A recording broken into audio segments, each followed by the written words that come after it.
Welcome to Informe, a social media conversation for June 23rd, 2014. I'm Nate Manahan. And I'm Dustin Hinkle. Hey, we're going to talk Facebook. Can you have organic reach on Facebook? Absolutely. One of my favorite social media clients, tons of organic reach. We'll talk about how they do it and how you can do it too. We'll also talk about how you can improve your Twitter following in 3 minutes and how to create great content.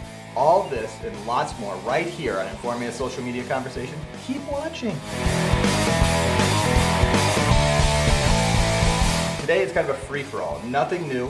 Google I/O is in 2 days. Google Plus will be updated. So we're predicting. In some way, they will mention Google Plus and any predictions on Google Plus before. Oh man, because Google does so much. Will they? Yeah. How much time will they spend? This is their biggest event of the year. Will they spend much time on Google Plus? Yeah, I think they will. I think they want to get into that Facebook space, and I think every social network should see or should be able to smell the blood in the water, more or less, with people businesses being more and more frustrated with Facebook and the engagement that they're getting on Facebook. So I wouldn't be surprised to see them do something big that's really going to draw businesses over to their platform. And if you build it, then they will come, right? So I don't know. We'll see. They've got to do something. I can't think of what they will do. Obviously they're more into that world than we are. We're in the social world, but I think they've got to talk about it. If they don't, they'll talk about something. They'll reveal something cool. Yeah, I think there'll be probably some upgrades that they may or may not talk about the update, but I think it'll be the undergirding, like everything. I kind of see Google Plus for them as the foundation to everything they do. So as they go more, as they may be launching their watch, and that's the theory that there's a new Samsung, everything on Android, is there's going to be wearables with Android. Yep. Well, that will all integrate really smoothly and simply into Google Plus. Account. Yeah. And as they launch more Google Glass, if they do any upgrades with that, they'll probably not this time, but maybe they do. The Google Plus will be strongly involved in that. If they do updates to the Google, let's see, I don't know what else, Anything. Gmail, Blogger, any of those updates, Google Plus is right there. Obviously what they've done with YouTube in the last few months, Google Plus is the comment engine that drives YouTube now. Yep. So, and as they launch, there have been rumors that it isn't going to happen, but YouTube Music, the subscription, the video subscription service, because they don't have all the permissions yet and all the royalties taken care of. But what will be the comment engine? Google Plus, and that'll continue to expand and grow the platform. It'll keep being that. What was it? We read an article a while back that was like, it's kind of like they're forcing you to come to their party. Yep. And fortunately for them, I think they're doing it in ways that people do enjoy YouTube. People love YouTube. People think Google Glass is like the coolest thing since sliced bread and a wearable. Those are things that people want. And then just naturally integrating that with Google Plus, really good move. It doesn't feel as much of a forced entry into Google Plus. It just makes sense with the products that they're releasing.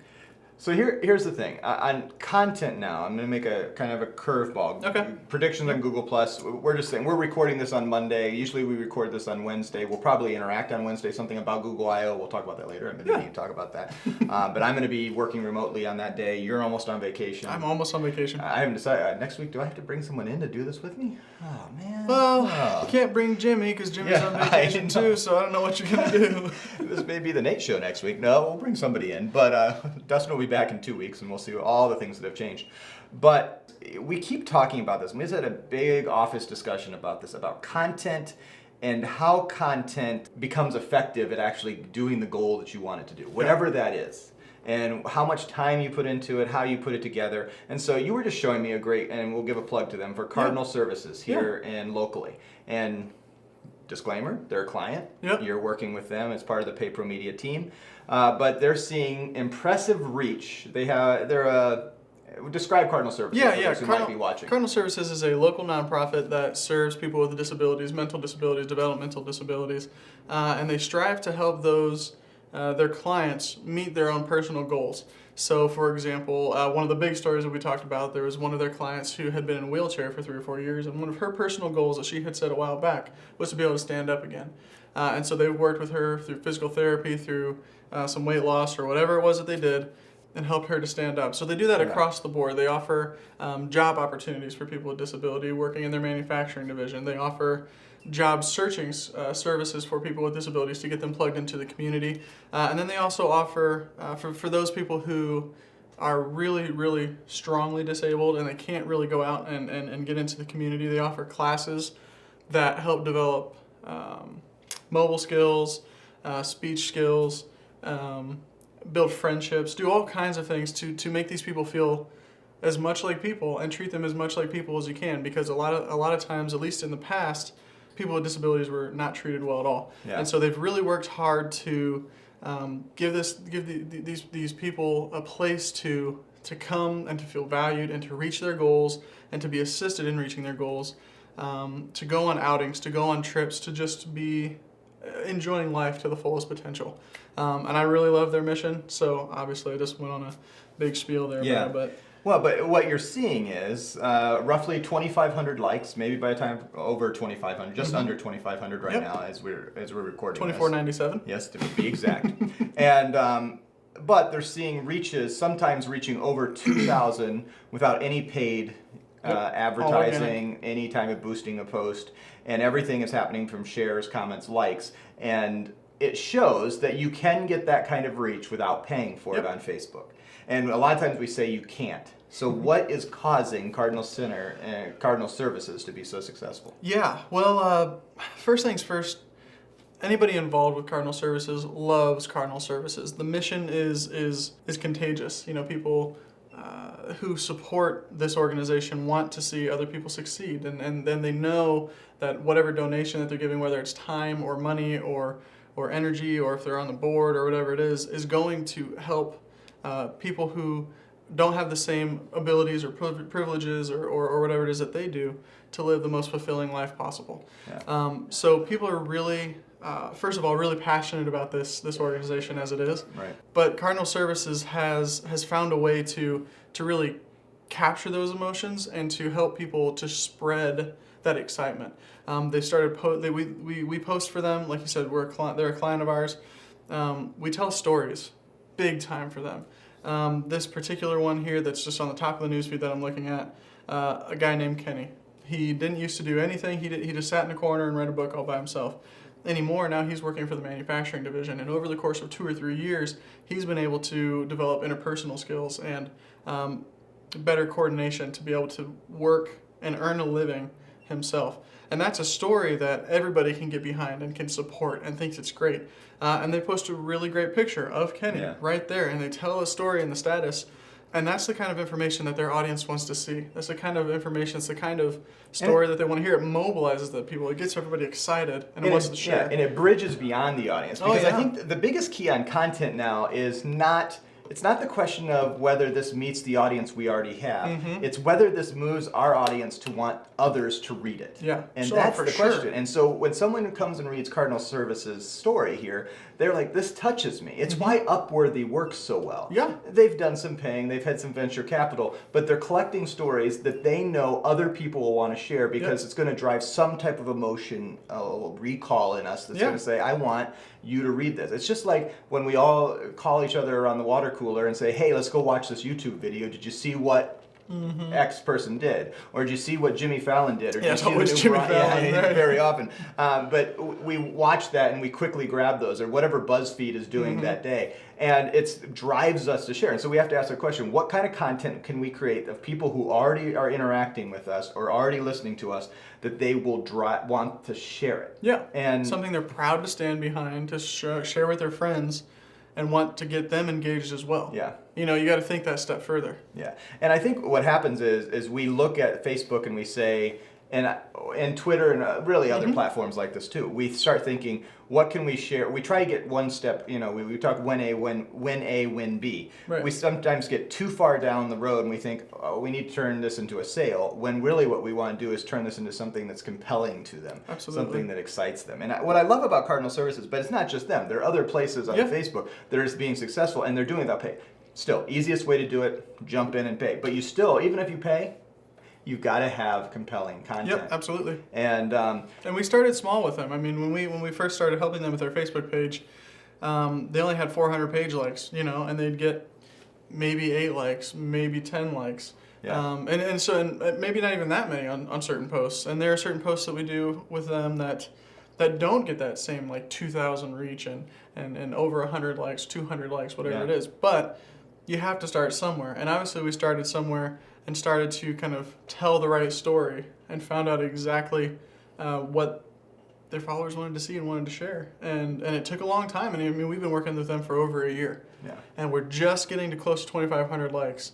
But almost every post that we do drives that engagement. People love it. They want to tell the story. Yeah. And we know the reality is people are following way too many things than what they're going to see or they could ever see. And so Facebook's going to choose for them. And so the better content, Facebook somehow, some way is scraping your content and finding out which content is something that's relevant and interesting. And so you have to start figuring out ways to do that. Yeah, if you're curious about that, a really simple place where you can go to get a basic definition is whatisedgerank.com. One of the places that I go to keep myself refreshed on it. They have an equation there that breaks down affinity, weight, and time decay, and how that affects what you see on your personal Facebook page. So take that information and try to form it into things that your followers would want to see as well. Right. Because I was watching this with World Cup in the last few weeks. Oh, yeah. We continue to talk in USA did a great job last night. They've got a shot on it. Just could have gotten that win. But what was interesting to me is I wasn't on Facebook I was trying to stay off social media because I was watching the game a little bit delayed. I was watching with a friend. He had DVR'd it. He had paused it, and we were jumping in. We were like 15 minutes behind real time. Okay. And so I was not on Facebook, not on Twitter. Then I was on a phone call, and it got ruined for me because the phone call told me what had happened. So I had to be quiet and not tell my friend who I was watching with what I knew was about to happen. Yeah. All that said. But when I did jump on Facebook later that night, what I thought was interesting was I would see the comments that were at the top of my stream were those that had gotten the most interaction already. And they were the ones that happened in the middle of the game when the U.S. scored a goal. It wasn't those, oh no, what happened when the U.S. got scored on in the last second? And it'd be by the same people. So I'd see people that had, and their older stuff had raised the top of my newsfeed. And we have to realize that is how you're getting to the top of that edge rank. Yep. It's all about getting people to share, like, and comment. And if we can't do that, then we need to take another step back and come up and take another try and figure out what engages. And sometimes that means you stop for a whole week and you start over. I don't know. If you have to take a break and reset and get a plan in place, if it takes a week, that's fine. Yeah. Don't take 5 weeks because then your page turns into a ghost town. But take the time to put together a plan that will work. Do some surveys if you have to. Ask people what they want to see. Yeah, go if you're a local neighborhood store and you have people coming in each day, ask them what they want to see on Facebook. What would they engage like? If you're selling vapors, I just drove by the new vapor store here in town. Vapors. And if you're selling vapors and that's what you're doing and you're trying to expand your business, then ask the people what would they like to see about that on Facebook. What would they be willing to share? And it may surprise you. I don't know. Sometimes it's not what you think it's going to be, and you have to take a step back and say, I'm not going to post right now.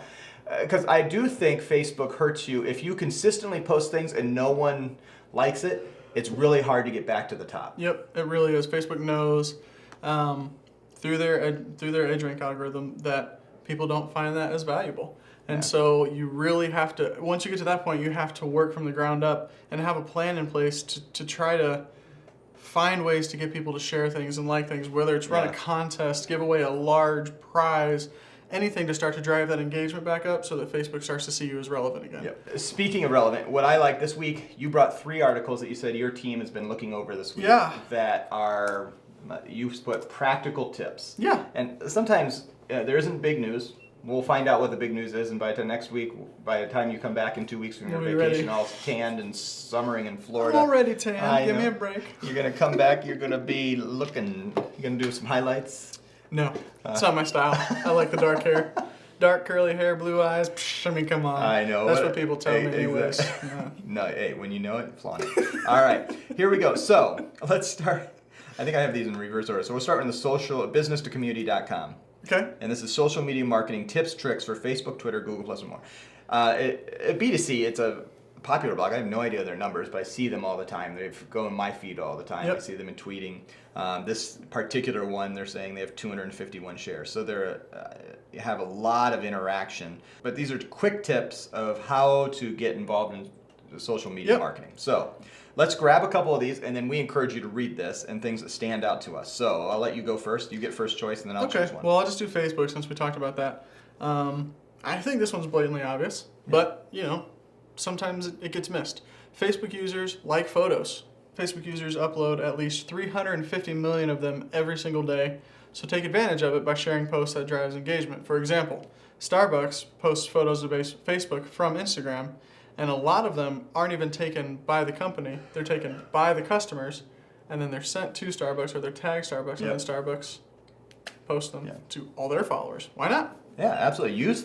If you have a loyal following like Starbucks, then use that. Yep. And if you're, encourage people. I was just, we're working with a youth conference that's coming up, and they are doing a hashtag competition during their conference on Instagram. And so I was looking over some of their stuff, and I was like, yeah, that's exactly what I do. They're going to be giving a gift certificate away for those who hashtag. It'll be a random draw, but they're going to then use those images that people are hashtagging as promotion for what's going on at their conference. Absolutely. And I think that is, use what your people are already creating, your customers, your clients, your supporters, your audience, your fans, and use it to help others find you. And you've got to be careful that it's a fair exchange. Right. If you're going to ask people to upload photos, use a hashtag, make sure there's something that's in it for them that's worth it. I mean, a $5 Amazon gift card isn't going to cut it. An Apple iPad 3 or whatever might. Right. Just find out what's really important to your crowd and make sure that you're giving an equal exchange. Yeah. I'm just gonna. They have tips on all the anything just about major. Yeah, but I'm gonna jump down to Vine, because this is interesting to me. Because they highlight one that we know is very good. It says Oreo, and it says place your product front and center like Oreo. Almost all their Vines begin with its celebrated cookie in full portrait mode.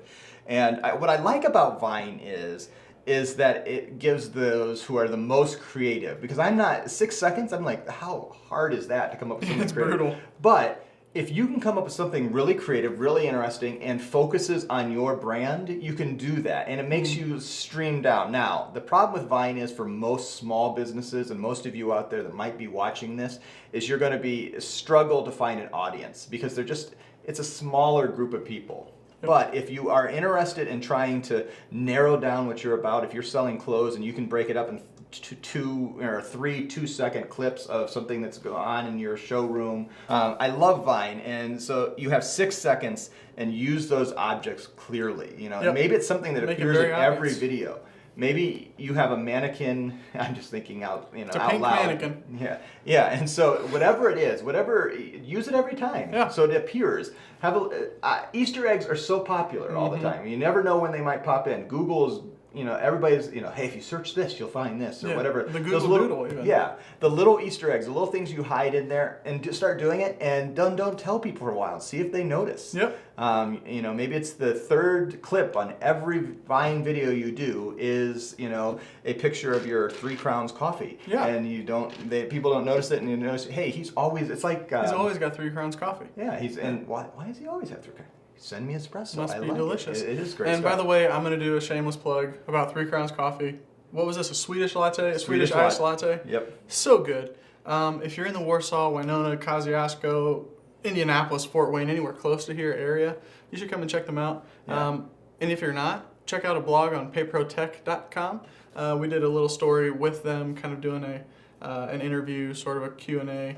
And then review of their product, sort of, the experience. And then also check out the My Biz story that we did with them on Salcha. Yeah.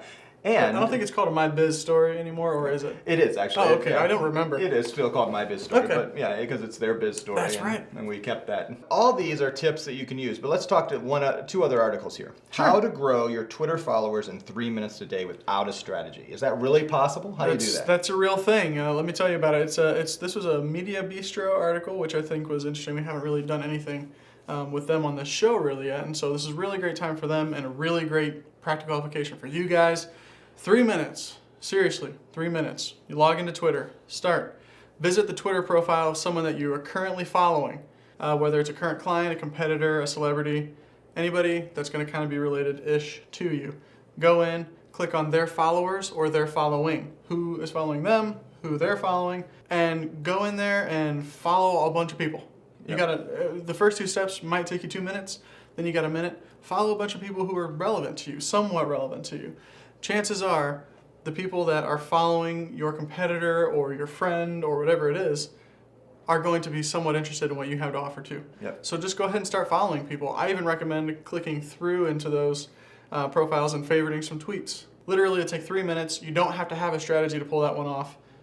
Go in there, find relevant people, and follow them, because a lot of them will follow back. And if you would do it for 3 minutes every day, and I would say, don't just, if you go all the way to favorite, if you see something, if you favorite one, make sure you've read it. Because what's going to happen is you're not going to see the value of it if you don't actually read their tweet or click on the link to their tweet. And then try to find a way to respond. Yep. And if you literally just spend 3 minutes, I think you could do that in 3 minutes. If you spent 3 minutes every day, you would increase your engagement over 5, 6, 7 weeks in a huge amount. Yep. And And you see hopefully a huge following increase. yeah, so it's something I'm going to do this. So Yep. when you come back from vacation, we're going to see what's happened. I've been working on this as well, so we'll see what happens. We'll both have some comparisons to. All right. But I'm going to be on vacation, so I might not do as much. Yeah. I'm going to be tweeting about your vacation. No. All right. So last up, from the Conversion XL Extra Lucrative Conversion Advice, the blog at conversionxl.com, we see a social media marketing strategy that isn't focused on creating compelling content. Right. What in the world does this mean? Well, we talked a little bit about this at the beginning. Sometimes creating quality content and good blogs and all that is great, and good headlines, and it catches attention and it gets people to click through every once in a while, but kind of everybody's doing it, right? Yep. I mean, magazines do it, newspapers do it, everybody on social media is doing it, and so it starts to look hokey after a while. It's not real, it's not believable, it's not a true connection. It's something that people truly want to share. You kind of get the one example here is a Time magazine. Camel milk is a thing and costs $18 a bottle, and there's a goofy looking picture of a camel as the picture, and it's funny, and I might click and I might click through to the story, but is it really going to drive me to want to share that with my friends? The picture, I might want to share the picture, but the article I don't really care about. So rather than actually giving this sort of compelling titles and keep it kind of the hokey sort of thing that everybody's doing, it's important to make sure that your content's geared towards what people who follow you actually care about. Yeah. And we talked about that with Cardinal Services some. And I think that if you take the time to read this one and start to understand the grand scope of social media and what social media can do and how it's different than those other networks, it's not a magazine, it's not a newspaper. Unfortunately, we've fallen into the trap of thinking that it's supposed to be this goofy, kind of a hokey, fun, social, everybody's at a party sort of a thing. It's more of a connection, social, be connected, be in conversation, tell people about something that really matters. Yeah. And I think that this article does a really excellent job diving into that and getting us kind of rolling down that road. Yeah. This is a new way of doing blogs, and it doesn't connect with me. And I'm interested in why people are doing. Where there are so many images in this blog, I can't even figure out where the content starts and where the actual text starts. And so I'm having a hard time. I'm trying to jump through this quickly and read this as you go, and I'm like, okay, they're showing this, they're highlighting this. What part do they want me to look at? I appreciate when a blog, obviously, it's accrediting all the way through, whether it's Upworthy or Ad Age or Business to Community or something else. They've given all kinds of credits to where they're finding their information. So I appreciate that. Mm-hmm. But I'm trying to figure out what the end game is, and I'm just not, because a lot of what he's saying is make sure you actually have a strategy. Yeah. And make sure you actually have a strategy that's relevant, and not just, I've said hokey 3 times, and I hate that I said it again. But actually have a strategy, have a win in mind, but also don't drive people crazy. That's my big takeaway from it. I mean, this post goes on and on. Holy cow, dude, you wrote a ton. Who is this? I mean, I keep thinking I'm going to get to the end of it, and it just keeps going. No, it keeps going. Really cool. First, I'm going to read all this article, and maybe I'll post about it later. It's what I like is it's trying to say the way we've always been trying to do things just doesn't work. Just posting on Facebook, just posting on Twitter doesn't work. You got to have a specific strategy, and you can write the most eloquent blogs in the world that have the most compelling story, but if you don't have a good strategy behind it, no one's ever going to read it. Right. What I love is let's figure out what's effective, and he's saying A/B testing, keep figuring out.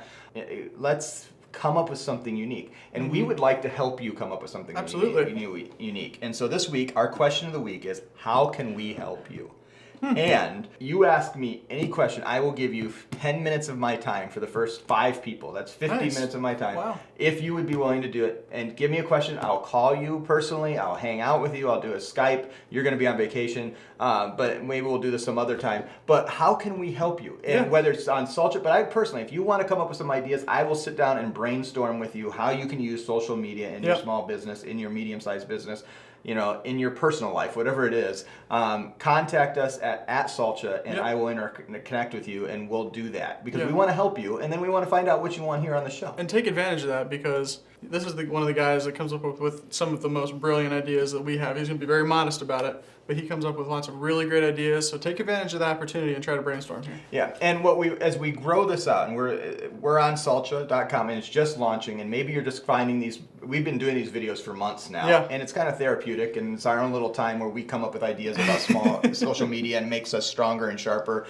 But if you're watching this for the first time, this is something we want to be productive for you. We want people to watch Informe, a social media conversation, and come away with something that helps them in their business. So we're going to sit down. I will sit down with you for 10 minutes for free. Nothing. I'm not going to try to sell you on Paid Pro Media. I'm not going to try to sell you on Salcha. I just want to help you. And, you know, hopefully you'll find some value with that. And we'll do that for free and see what happens. So question of the week, how can we help you? Take advantage of it and ask us, because we're really excited to help. All right. Do we have an infographic of the week? I don't have an infographic of the week. That article, I think, was long enough to be like 16 infographics. Yeah. Usually we do an infographic of the week. This week we're doing it on Monday. This is throwing our little, you know, you're going on vacation. I'm working remotely the next couple days. So this Wednesday, and if you watch this in the first 24 hours without, and it may not be, this is on demand, so you may watch this a week, 2 weeks, 3 weeks after as we film it. On this Wednesday, in 2 days, which is the 20th. Today's the 23rd. Today's 25th, right? Yes. On the 25th, Google I.O., we're going to be doing a live, you know, we kind of Mystery Science Theater. We're going to watch and analyze what's going on at Google I.O. We'll talk about what we think is popular. We'll jump in. I'll kind of probably host it. I'm going to be out of town, but I'll be doing it. You know, that's the thing about the internet. We're just going to do a live hangout. I'm going to launch it, and some people from here in the office will jump in. We'll talk about it. So if you want to catch that, it'll be at noon Eastern, 9 a.m. Pacific. We're going to be watching the live stream of what's going on at Google I.O., which is the big developer conference for Google. We're going to find what's going on. You can interact with us. Talk with us. And how can they find you? Yeah, find me on Twitter at Dustin Hickle or at Paid Pro Media. You can interact with the business that I work for. Also find me on Google+.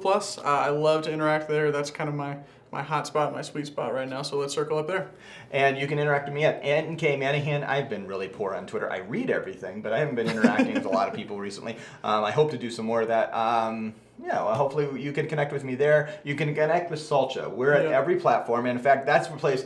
Just today, I've replied to a few tweets on Salcha, and I'm going to be monitoring that over the next 10 days, 2 weeks. And so you'll see me on Salcha. So if you are interacting with someone on Salcha, it's most likely me. It's for the next 2 weeks, it's 98% chance it's me. So we would love to interact with you.